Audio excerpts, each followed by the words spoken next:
Assalamualaikum warahmatullahi wabarakatuh. Channel ini menceritakan alur cerita dari buku cerita silat yang ada. Karena hanya alur cerita, maka disarankan untuk membaca bukunya secara utuh. Untuk menambah semangat, saya mengharapkan dukungan pada channel ini dengan cara subscribe, like, comment, and share kepada teman-teman. Kali ini saya menceritakan alur cerita Suling Emas, lanjutan dari cerita Bokek Xiansu atau Manusia Dewa, karangan Asmaraman Kopingho. Jilid 5. Konglong Senjin berhadapan dengan 4 orang gagah Sungai Weiho. Lucian yang sembunyi mengharapkan pertandingan yang ramai karena 4 orang pengeroyok ini adalah murid partai persilatan besar yang sering disebut dan dikagumi ayahnya. Akan tetapi Lucian kecewa karena dalam beberapa jurus saja 4 orang Sungai Weiho tewas di tangan Konglong Senjin. Lucian kehilangan jejak Kam Siek. Dia menduga Kam Siek dibawa ke kota raja melalui sungai. Lucian melihat perahu besar bersandar. Lucian curiga dan menyelidiki perahu besar itu dan mendengar Kam Siek yang menjadi tawanannya telah dibawa menuju ke ibu kota. Kemudian Lucian meninggalkan tempat itu tanpa ada yang mengetahui. Menjelang senja ketika Lucian menuruni lereng, ia mendengar banyak orang yang sedang berkelahi. Lucian dapat menduga bahwa orang-orang yang berpakaian seragam itu tentulah pasukan yang mengawal Kam Siek. Adapun lawan pasukan ini adalah orang-orang yang berpakaian macam-macam dan sebagian besar berpakaian pengemis. Tentulah segolongan dengan perkumpulan pengemis Weiho. Setelah mengetahui perbedaan Kam Siek, Lucian segera menuju ke tempat persembunyian Kam Siek. Namun tiba-tiba ada kegaduhan luar biasa di antara orang-orang yang bertanding.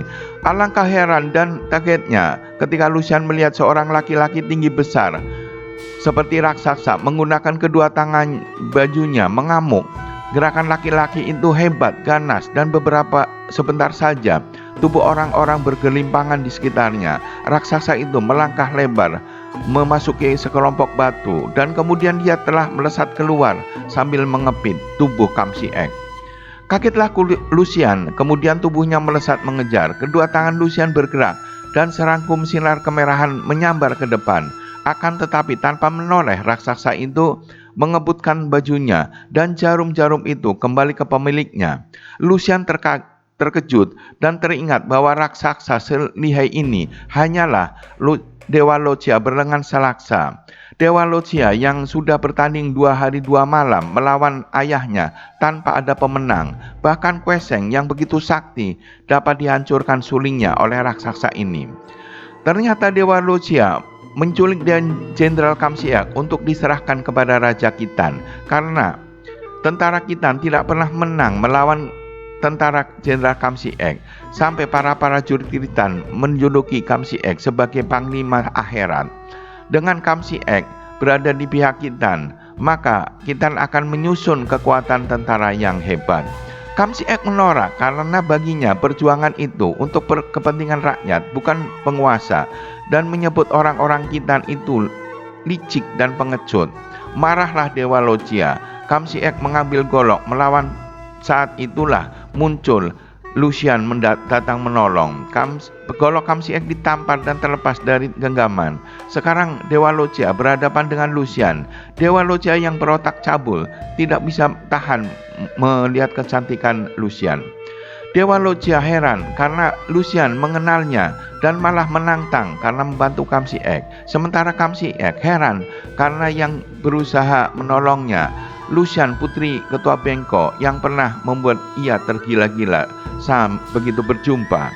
Kemudian bertempuran mereka mengeroyok Dewa Loggia dan Dewa Loggia mengetahui bahwa Lucian adalah putri Raja Sakti berlengan 8 dari ilmu silat yang telah dikenalnya. Dewa Loggia mengeluarkan cambuknya untuk menandingi kelincahan Lucian.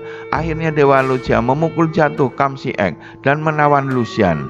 Melihat Dewa Loggia akan berbuat kurang ajar kepada Lucian, maka nekatlah Kam Siek meloncat dan menubruk Dewa Loggia dari belakang. Sementara Lucian nekat menyerang dari depan. Dewa Loggia kewalahan, akhirnya melepaskan cambuk halilintarnya.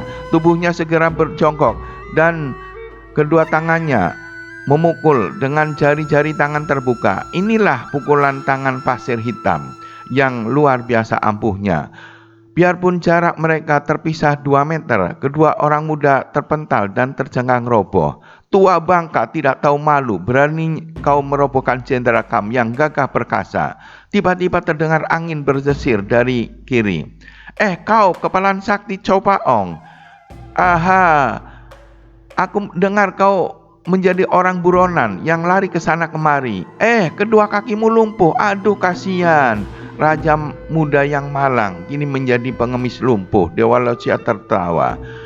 Konglo Sejin tidak marah. Dewa Locia, kau tikus kitan yang busuk. Aku tidak ada waktu melayani segala tikus yang tiada harganya. Akan tetapi jangan kau coba mengganggu Jenderal Kam. Dia seorang patriot Tang, dan aku akan membelanya sampai mati. Dia tertawa. Kakek lumpuh, raja gembel, siapa butuh dia? Kau bawalah jenderalmu itu, yang kubutuhkan si bidadari ini. Mendengar ucapan dua kakek itu, Lucian terkejut. Begitu bukan main. Lucian tertawa cekikikan sambil menutupi mulutnya dan matanya memandang. Telunjuknya menuting ke arah Konglo Sejin. Ayahku Raja Sakti Berlengan 8 pernah berkata bahwa kepalan sakti Chow Paong adalah seorang patriot yang gagah perkasa dan seorang di antara tokoh-tokoh besar di dunia persilatan. Sehingga ayahku kagum sekali. Akan tetapi setelah aku menyaksikan sendiri, ternyata hanya seorang yang licik beraninya membunuh para pengungsi. Menghadapi orang Kitan, musuh besar kerajaan Tang, karena kau tahu bahwa Li He bukan main, maka mengkeret nyalimu. Orang Kitan ini hampir membunuh Jenderal Kam, tetapi kau mengalah dan ketakutan. Cih, mana darah pahlawanmu? Konglo Sejin menjadi marah dan langsung menyerang Dewa Locia. Dua orang sakti itu bertempur. Dewa Locia ingin menguji sampai di mana hebatnya kepalan sakti. Namun perhitungan Dewa Locia meleset. Konglo Sejin memang seorang ahli ilmu silat tangan kosong, maka tentu saja dia hafal akan segala macam pukulan berbisa. Bahkan sudah tahu bagaimana harus menghadapinya. Kini melihat Dewa Locia yang didahului sinar hitam, dia tertawa lalu memapaki pukulan itu dengan telapak tangan kanannya setelah memindahkan tongkatnya ke tangan kiri. Kesempatan ini dipergunakan Lucian mengajak Kam Xie untuk melarikan diri secara diam-diam. Ramai bukan main pertandingan tingkat tinggi ini. Bayangan mereka lenyap terbungkus gulungan senjata tongkat bambu dan cambuk. Keadaan yang seimbang ini membuat kedua orang tua ini tidak mengetahui lagi Kam Xie dan Lucian sudah lenyap dari situ. Setelah lewat 100 jurus, mendadak Konglo Sejin berseru, "Siluman betina, kau lihat baik-baik bagaimana aku merobohkan monyet Kitan." Dewa Locia kaget dan maklum bahwa inilah pukulan maut yang membuat kakek bekas raja muda itu dijuluki kepalan sakti. Cepat ia bergeser kakinya sehingga kedudukan kudanya miring. Kemudian dari samping dia baru berani menangkis. Tentu saja menangkis dari samping tidak sama dengan menerima langsung dari depan. Betapapun juga begitu lengan bertemu dengan lengan Konglo Sejin, hampir saja Dewa Locia terjengkang. Maka cepat-cepat ia melompat ke belakang sambil tertawa bergelak. "Bidadari cantik manis, kau lihat, bukanlah Dewa Locia tidak dapat roboh oleh kepalan sakti. Sekarang kau lihat pembalasannya." Tiba-tiba Dewa Locia berhenti. Celaka, kita kena tipu gadis liar itu. Tanpa komando, keduanya meloncat ke puncak pohon tertinggi, melihat gerakan sekelilingnya. Biarpun gelap, namun sinar bintang-bintang di langit cukup untuk menerangi pandangan mata kakek sakti ini. Keduanya melihat berkelebatnya bayangan kedua orang muda yang belum lari jauh. Mengetahui Dewa Locia dan Konglo Sejin mengejar, Lucian mengajak Kam Xie bersembunyi dengan cara merendam di pinggir danau dan yang tertutup alang-alang. Mereka menggunakan batang alang-alang untuk mengambil pernapasan. Setelah keluar dari danau, Lucian menceritakan perjalanan mencari Kam Xie semenjak keluar dari Nanco bersama Kwe Seng, pengkhianatan yang dilakukan Perwira Pang sampai pada saat ini. Kam Xie merasa tersanjung karena mereka berdua saling mencintai. Kam Xie dan Lucian melanjutkan perjalanan untuk bertemu Gubernur Li Koyung di Samsi.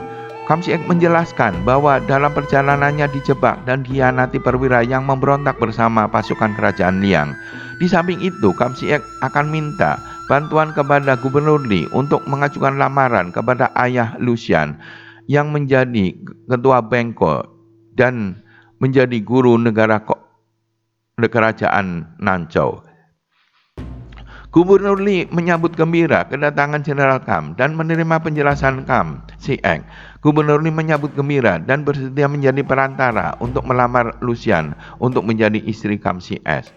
Selanjutnya Gubernur Li menjelaskan bahwa di antara para raja kecil yang secara lancang mengangkat diri sendiri, kini terjadi perebutan wilayah dan kekuasaan. Bukan hanya dari kerajaan Liang saja yang datangnya ancaman kepada wilayah kita, melainkan dari Sichuan, dari timur kerajaan Yue. Belum lagi ancaman yang amat membahayakan dari bangsa Khitan. Oleh karena itu, setelah nanti dilangsungkan pernikahan kalian berdua, saya minta agar Jenderal Kam sudi memegang tugas di sini dan mengatur semua barisan yang perlu diperkuat untuk menjaga wilayah kita dari ancaman segala jurusan. Semenjak kerajaan Tang jatuh, memerintah selama hampir 3 abad, 618 sampai 907, roboh oleh Gubernur Chu Bun yang kemudian mengangkat diri menjadi raja kerajaan Liang Muda. Muncul raja-raja kecil di seluruh negara yang jumlahnya sukar dihitung. Di samping perebutan kekuasaan di antara raja-raja kecil ini, banyak pula keluarga Kaisar Tang yang berhasil menyelamatkan diri, dibantu oleh para bekas panglima dan bangsawan. Kelompok ini tidak lantas diam diri, tetapi terus berusaha untuk merebut kembali tata kerajaan Tang yang sudah roboh. Seorang pangeran Tang secara diam-diam menghimpun kekuatan dan berhasil menarik tenaga ahli, bahkan telah mendapat bantuan dari Kepalan Sakti Chow Paong dan Gubernur Li Koyung yang dibantu oleh Jenderal Muda Kam Si Ek. Dan masih banyak pula orang-orang gagah yang menganggap bahwa memang Pangeran Tang ini untuk mendirikan kembali kerajaan Tang setelah berhasil merampas tahta kerajaan dari pemerintah Liang Muda. Setelah mengalami perang hebat, maka berhasillah Pangeran Tang ini merobohkan kerajaan Liang Muda dan merampas kota Raja Lokyan, sehingga kerajaan Liang Muda ini hanya tercatat dalam sejarah sebagai kerajaan pertama dari zaman 5 dinasti yang berumur 17 tahun, 907 sampai 923.